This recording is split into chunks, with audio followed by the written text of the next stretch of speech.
don haka mu ji tsoron Allah, mu rinƙa yi wa kanmu hisabi kafin a yi mana, mu shirya tsaf domin baje koli ranar da za mu gabatar da ayyukanmu a gaban Ubangiji Maɗaukakin Sarki. Dole mu yi wa wannan rana shiri, domin rana ne da za a zo da duk abin da muka aikata. Yawma tajidu kullu nafsin ma amilat min khairin muhdara. Allah ya ce ranar da kowace rai za ta zo da duk abin da ta aikata na alkhairi ya zo gashi a gabanta, a gaban Ubangiji Maɗaukakin Sarki. Duk abin da ta aikata na sharri za ta zo da shi. Mu ji tsoron Allah ranar da za a halarto da ayyukanmu ranar tashin alkiyama a gaban Ubangiji Maɗaukakin Sarki. Shi yasa Allah Maɗaukakin Sarki yake cewa wa yuhazzirukumullahu nafsa. Allah yana tsoratar da ku, yana razanar da ku da kansa. Lallai ku shiga taitayinku, lallai ku san fa me ta yi, ku san me za ku aikata. Allah da kansa yake tsoratar da mu akan kansa lokacin da za mu haɗu da shi a gabansa da ayyukanmu. Kowanne ya tsaya a gaban Ubangiji Maɗaukakin Sarki, babu mai mashi tarjama, babu lauyan da zai kare shi, babu ɗan uwa masoya, babu kowa daga kai sai aikinka tsirara tumbur a gaban Ubangiji Maɗaukakin Sarki. Mu sani bayan Allah ranar da za a ajiye mizani na gaskiya. Allah Maɗaukakin Sarki ya mana hisabi. Shi yasa Ubangiji Maɗaukakin Sarki ya ce wa kafa bina hasibin. Ranar da mutum zai ga duk abin da ya aikata, ko da daidai ƙwayar komayya ce zai gan shi. Allah ya ce haƙiƙa mun isa masu ƙididdiga. Mu sani bayan Allah ba zai zalunci wani ba daga cikinmu. Abin da muka aikata a nan duniya shine za mu gani ranar tashin alkiyama. Allah ya ce yauma idin yasdurun nasu ashitata, ranar da mutane za su zo a watse domin su ga ayyukansu. Duk wanda ya aikata abin kirki na alkhairi zai gani, ko da daidai ƙwayar zarra ne. Duk wanda ya aikata na sharri, ko da daidai ƙwayar zarra ne zai gani.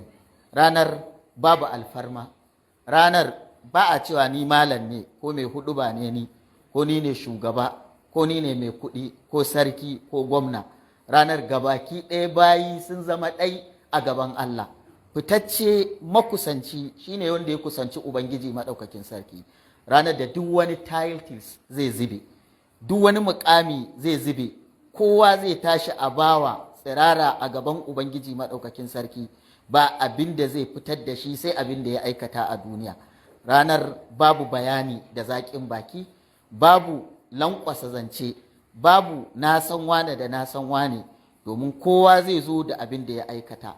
To don haka wajibi ne mahalarta mu san cewa mu lazimta wa kanmu, yi wa kanmu muhasaba, mu rinƙa yi wa kanmu hisabi, kuma mu rinƙa kula gaskiyar kula da kawunanmu.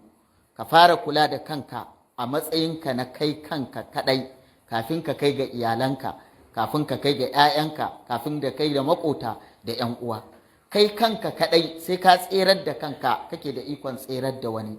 Za ka yi iyakar ƙoƙarinka ka gyara kanka, sannan ka nufi waɗanda Allah Maɗaukakin Sarki ya ɗora ma ka kula da su. Duk wanda koyawa kansa irin wannan hisabin a duniya, to ko shakka babu ranar tashin alƙiyama hisabinsa zai zo da sauƙi. Duk wanda ya watsar da wannan hisabin, ya yi ta aikata abin da ya ga dama lokacin da yake so, ya yi abin da yake so, to ko shakka hasara ta tabbata a kansa da baƙin cikin da baya yankewa. Ya ku ‘yan uwana musulmi, ba fa abin da zai tserar da mu a gaban Allah sai bin Allah.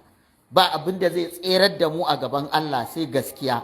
Ba abin da zai tserar da mu a gaban Allah sai kusanci da shi. Allah Maɗaukakin Sarki ya yi umarni mu yi haƙuri, mu dage, mu tsaya a kan yin hakan.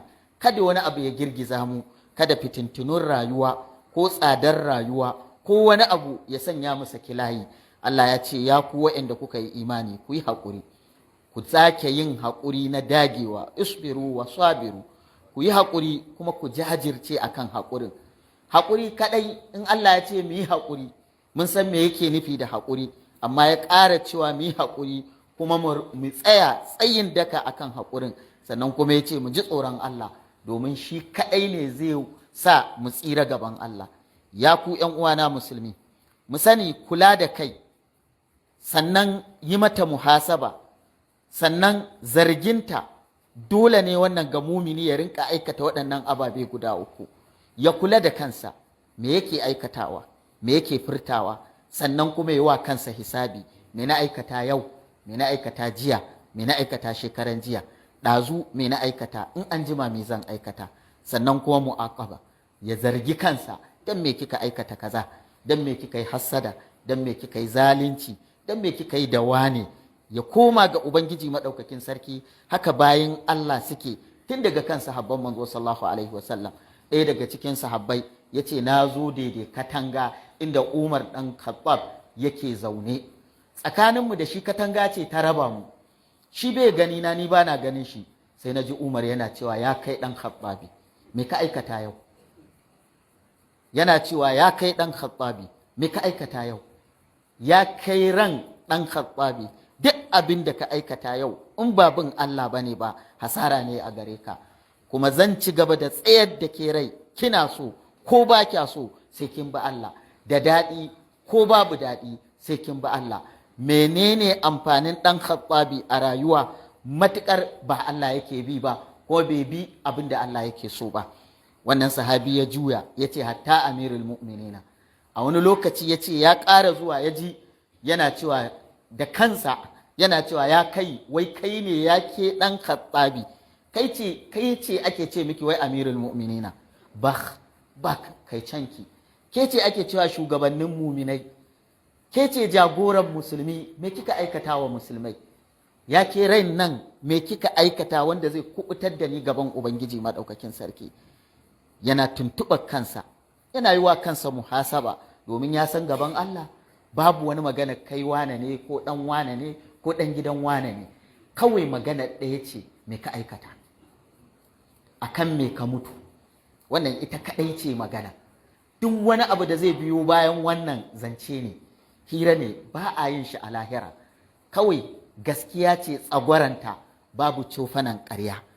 Adalci ne tsagwaransa, babu zalunci. Don haka dole ne mu yi wa kanmu dagiya, mu zargi kawunanmu, mu yi wa kanmu hisabi kowace rana. In ko alkhairi ka aikata, ka tsaya ka yi tintintini. Da asuba yau na yi jami'i, na zauna na yi zikiri, na ambaci Allah, hassad da bukuri ya zo, sannan na tashi na yi raka'o'i, na yi sallar duha, na yi azhar a kan lokaci tare da liman, na yi la'asar, na yi magariba, na yi isha'i, na yi sunan rawatib, na yi kyauta, na taimakawa ne, na taimakawa ne.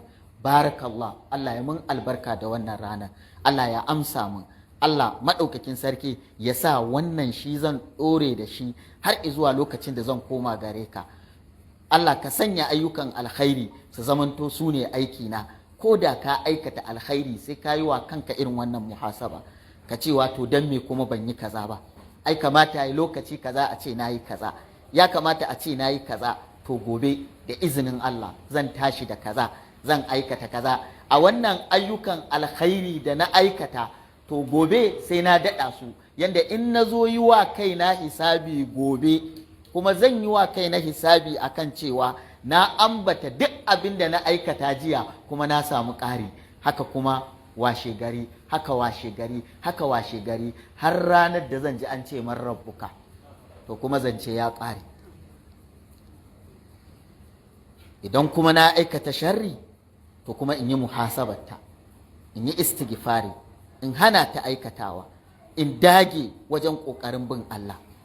Domin ma'abucin hankali lafiyayye, mai wayo, ɗan birni, wanda ya gane rayuwa, karimi shine wanda yake ƙoƙarin tsarkake ransa, yake muhasabarta, yake aiki da abin da zai gani domin bayan mutuwarsa, yake aiki domin lahira. Wannan shine ɗan birni, domin duniya ba komai bace ba. Duniyan nan da muke gani ba wani abu bace ba, lokaci ne ƙanƙane, bai ma kai ƙanƙane ba.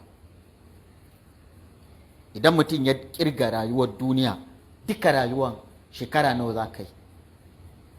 ka shekara 80, da ka haura 80 ka yi esfiya, ko ba a ɗauke ka ba wasu abubuwa kana kallo sun guje ma, ba za ka yi ba. Shekara 80 ne. Shekara 80 ɗin nan ta kai minti ɗaya ta lahira. Shi sa malamai suke cewa fa ranar da ka mutu ranar rayuwa ta fara.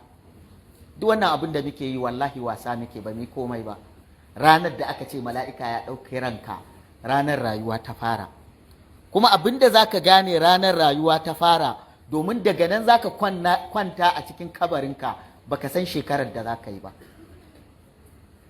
Wataƙila ranar da na mutu na kwanta sai an shekarar 10,000 za a tashi alkiyama, wataƙila 20,000 ce. Kai in tuna fa tun lokacin annabi Adam har zuwa yanzu waɗanda suka mutu fa suna can kwance a kabari. Kuma kabarin nan abu biyu ne, rawdatun min riyadil janna, ko dai dausayi daga dausayin aljanna, au hufratun min hufarin niran, ko rami daga ramin wuta. Shikenan, babu na uku.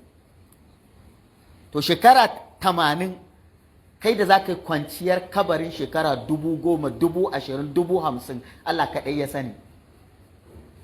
Ya za ka sayar da rayuwar a shekara 80 ka yarda ka sayar da rayuwar shekara 1,000, 2,000, 3,000, 4,000?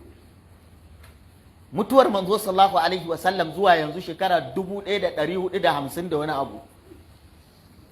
Ka duba ratan zuwa yanzu ya kake gani? To in kana ƙasa aka ƙara shekara 1000, duk wanda kake na danginka sun manta ka, tattaɓa kunnanka ma ba su san ka ba. Nan da shekara 1000 kowa ya manta da kai, ba wani a cikin dangi da zai ce da wane an yi shi a unguwa kaza a gari kaza, wallahi babu. Kai kuma kana ina? Kana ƙasa cikin kabari, kana amsa abin da ka aikata, an baka natija. Sannan bayan wannan ta ƙare, ka shekara 20, ka shekara 2,000, 3,000, 10,000, akwai ranar tashin alkiyama.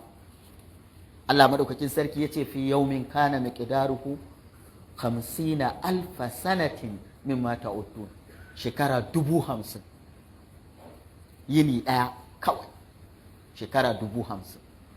To sama yau na mutu, gobe jibi aka tashi, ban daɗe a kabari ba, na tsere watakila kwana ɗaya na samu uquba ko daɗi, to akwai wani yini na shekara 50,000 a tsaye. 50,000. Ka san me shekara 50,000 kuwa? Tun daga lokacin annabi Nuhu har yanzu ba a yi shekara 50,000 ba. To kuma za ka yi a tsaye. To wannan hisabin shine za ka gane duniyan nan minti 2, 3 aka arama, zo ka yi rawarka, zo ka yi abin da za ka yi, ka zo kuma mu ga me ka aikata. Da haka ba komai bace ba.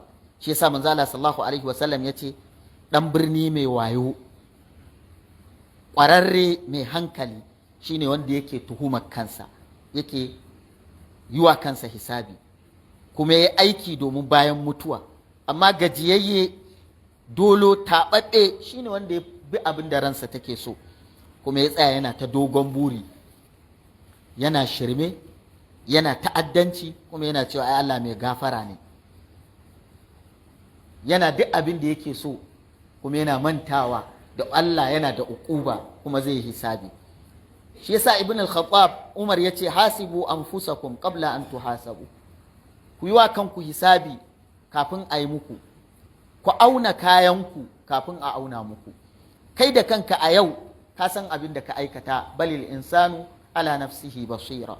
Dukkanmu mun san me muke aikatawa, kowane ɗayanmu ya san abin da yake aikata shi kaɗai, ya san abin da yake cikin ƙoƙon zuciyarsa, ya san me yayi jiya, me yayi shekaran jiya, me kuma yake sa ran zai yi in Allah ya ba shi rayuwa an jima da gobe. To wannan za ka ɗora a cikin mizani. In yanzu a halin da nike mala'ikan mutuwa ya zo ya cire raina, zan yarda Allah ya same ni a wannan halin?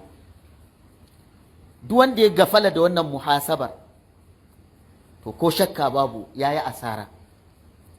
Shi yasa malamai suka ce ko bayan an aikata ɗa'a ka yi ihsani, ka ji tsoron Allah, to labudda minal muhasaba, dole sai ka zauna ka yi hisabin kanka. Shi yasa Allah madaukakin sarki ya ce ya ku waɗanda kuka yi imani ku ji tsoron Allah.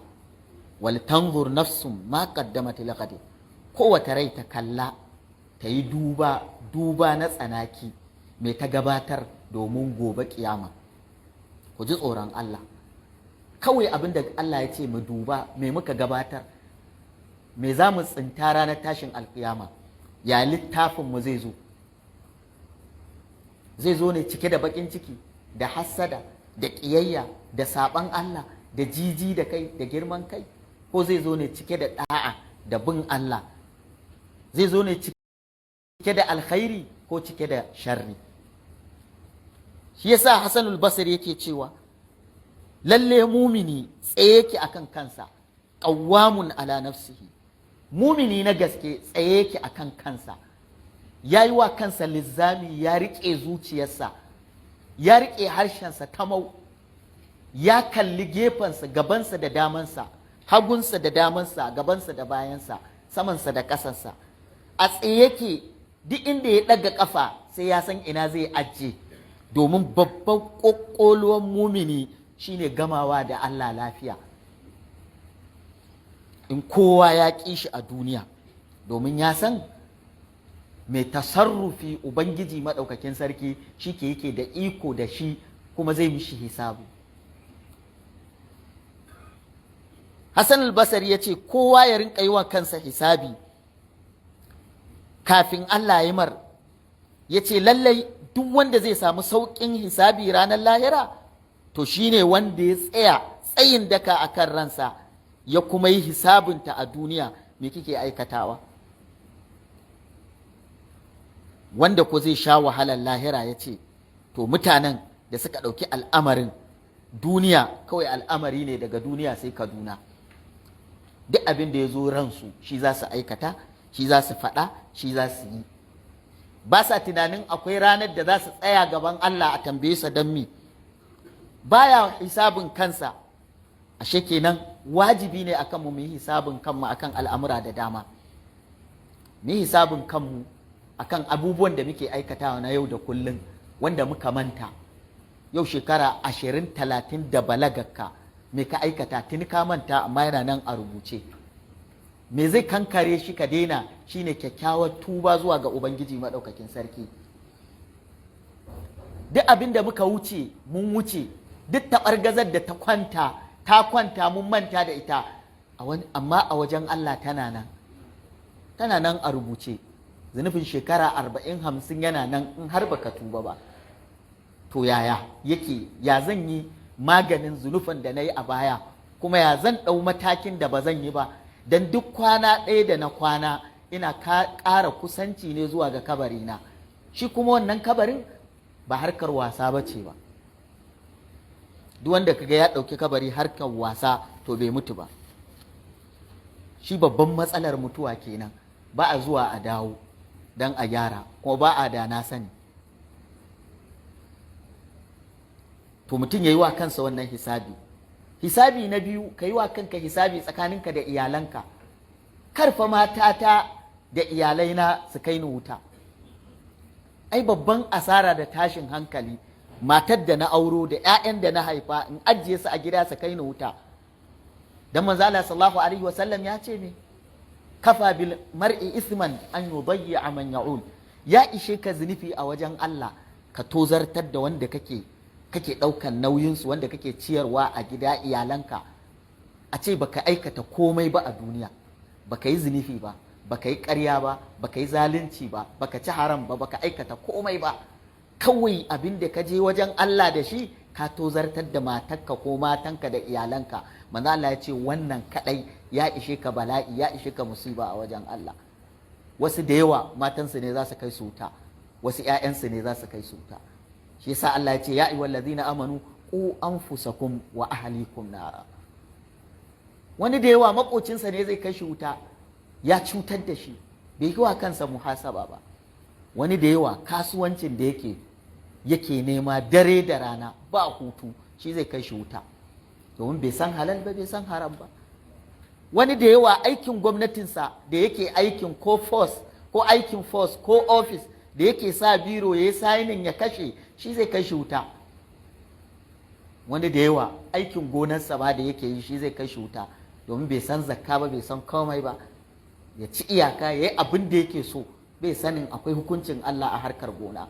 Wani sana'ar hannunsa kira da yake yi, ko kafinta ko tela ko dukkan wani abu na sana'ar Hausa, sana'ar hannu ita ce za ta kai shi wuta, saboda bai san alkawari ba, bai san amana ba, bai san riƙewa an baka siyo kaza katako ko siminti ko dutse ko yashi ko bulo haka yake 40,000 ne 40,000 ne, bai san wannan ba. Shi komai gani yake yana da wayo, ya fi iya cuwa-cuwa. Duk waɗannan ababen su ne mutum zai juya ya juyo ya kalle su ya gyara shafinsa tsakaninsa da Ubangiji maɗaukakin sarki. Idan har bai gyara ba, to zai je a gyara mushi,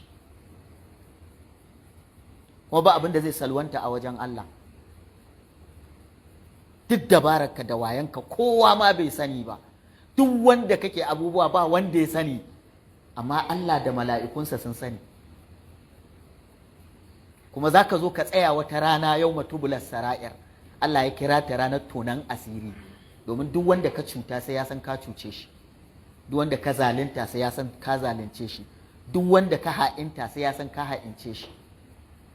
Sirkanka da 'ya'yanka sai an yi ƙoli-ƙoli da kai, an nuna ka, an ce wanan nan da kuke ganinsa kullum a matsayinsa na liman, a matsayinsa na mai tafsiri ko mai huɗuba, ko a matsayinsa na shugaba, ko a matsayinsa na wane, munafiki ne, ƙarya yake ba don Allah yake ba. Kowa kuma sai ya sani. Rana ce ta kawai me ka aikata a kanka, me ka tserar da kanka. Da haka wanda ya zauna lafiya ya bi Allah, to shine zai zauna lafiya a wannan ranar. Wanda ya zubar da dukkan wani shirme da daɗi da duk wani abu wanda zai kai shi ga haramun ne, to shine zai zauna, zai samu aminci, shine zai fito yana wayan qalibu ila ahlihi, ya juyo yana mai farin ciki, yana ku karanta littafi na saboda na aikata abin kirki. Ba kuma wanda zai iya ma sai kai, ba wanda zai tsaya ma sai kai. Yau mai firrul mar'u ne min akhihi wa ummihi wa abihi wa sahibatihi wa banihi. Allah ya ce li kulli mri'in minhum yawma idhin sha'anun yughni. Kowa ya isa kansa. To kafin wannan ranar ta zo, shine nake kiran kaina da ƴan uwana mu shirya mata. Wallahi ko baka shirya ba sai ta zo. Daɗin kanka ne, rahamar kanka ne, jin kanka ne ka shirya wa ranar. Duk wani abin da kake na ba daidai ba ka sani, kawai ka daina. Duk abin da muke na ba daidai ba wallahi mun sani, mu daina. In ba mu daina ba, akwai ranar da za mu ce mun daina, a ce ƙarya kake, domin ka zo gaban Allah, nan ba a canza magana. Amma in ka canza salin alin, Allah mai rahama ne, mai jin kai ne. In zunubanka daga ƙasa ya taɓa sama, in ka zo wa Allah da gafara da tuba, zai maida su gabaki ɗaya lada da gafara. Amma in ka tsaya sai gobe, sai jibi, sai an gama kaza, da na gama wannan harkar shi kenan, ai da an kashe wannan shekarar na buɗe sabon feji, taswif kenan, kana saufa shi kuma mutuwarka tana binka. Fatanmu Allah maɗaukakin sarki ka gyara halayenmu, Allah ka gyara ɗabi'unmu, Allah ka gyara ayyukanmu. Ya Allah, duk abin da muke yi zai kawo mana matsala a gabanka duniya da lahira, Allah ka kare mu a gare shi. Duk abin da muke aikata na kusanci izuwa gare ka, Allah ka kusantar da mu izuwa gare ka. Ya Ubangiji maɗaukakin sarki, ka taimake mu da taimakonka. Allah ka kawo mana ɗauki a rayuwarmu, Allah ka ba mu albarka, Allah ka sanya albarka a cikin ahalinmu, ka sanya albarka a kasuwancinmu, ka sanya albarka a cikin nomanmu. Allah ka ba mu damana mai albarka. Allah, tsananin rayuwa da muke ciki da halin kakanikayi, ya Allah ka yaye mana. Allah ka yaye mana wannan hali da muke ciki, halin rashin tsaro da muke ciki, ya Ubangiji maɗaukakin sarki ka yaye mana. Ya Allah, kakka jarrabe mu da mummunan kaddara. Duk abin da za ka ɗora mana in ba za mu iya ba, ya Allah ka iya mana. Allah ka taimake mu sauke dukkan haƙƙin da ka ɗora mana, na kan naka da na bayinka gabaki ɗaya zal jalal wal ikram. alkhairin duniya da na lahira Allah ka haɗa mu da shi, sharrin duniya da na lahira Allah ka raba mu da shi.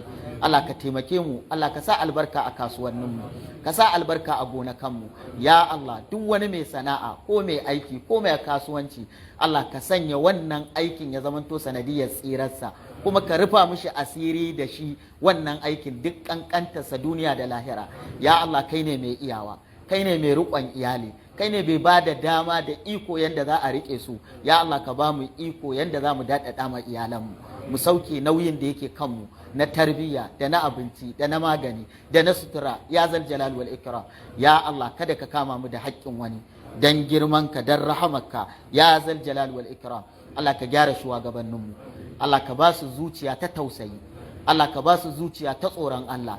Ya Allah, zaɓe da zai zo, Allah ka zaɓa mana mutanen kirki, masu amana, masu gaskiya. Ya Allah, duk wanda ka duba zuciyarsa kaga mutumin kirki ne, mai amana ne, mai adalci ne, mai tausayin talakawa ne, kuma ya iya mulki, kuma ya san yadda zai warware matsalolinmu. Ya Allah, ka bashi mulkinmu. Dan kowace jam'iyya ne ya Allah, dan kowane gari ne ya Allah, dan kowane yare ne ya Allah. Ya Allah, kowane ne, duk wanda ka duba zuciyarsa kaga maha'inci ne, azzalimi ne, dan kansa yake da 'ya'yansa. Ya Allah, kada ka bashi mulkinmu. Dan kowace jam'iyya ne, dan kowane gari ne, dan kowane yare ne. Ya zal jalali wal ikram, ya man huwa ala kulli shay'in qadir. Allah ka taimaki mutanen kirki, masu gaskiya, masu amana a duk inda suke. Ya zal jalali wal ikram, ya man huwa ala kulli shay'in qadir. Allah ka san mutanen kirki a cikin jam'iyyun nan, duk inda suke, a kowace jam'iyya ce karama ko babba. Allah ka taimaka musu. Allah, maha'inta a duk inda suke a cikin jam'iyyun nan, Allah kada ka ba su mulkin mu. Ya zal jalali wal ikram, ya man huwa ala kulli shay'in qadir. Allah ka kawo mana dauki a kasan mu, ka taimake mu da taimakonka, ka kawo mana agaji. Allah madaukakin sarki ka yaye mana dukkan matsalolinmu. Allah ka sa mu cika da imani, ka gafarta wa iyayenmu da kakanninmu da 'yan uwanmu idan ta mu taso. Allah ka sa mu cika da kyau da imani. Allahumma salli ala Muhammadin wa ala ali Muhammad wa barik ala Muhammadin wa ala ali Muhammad kama sallaita wa barakta ala ali Ibrahim innaka Hamidum Majid. Subhana rabbika rabbil izzati amma yasifun wa salamun ala al mursalin walhamdulillahi rabbil alamin.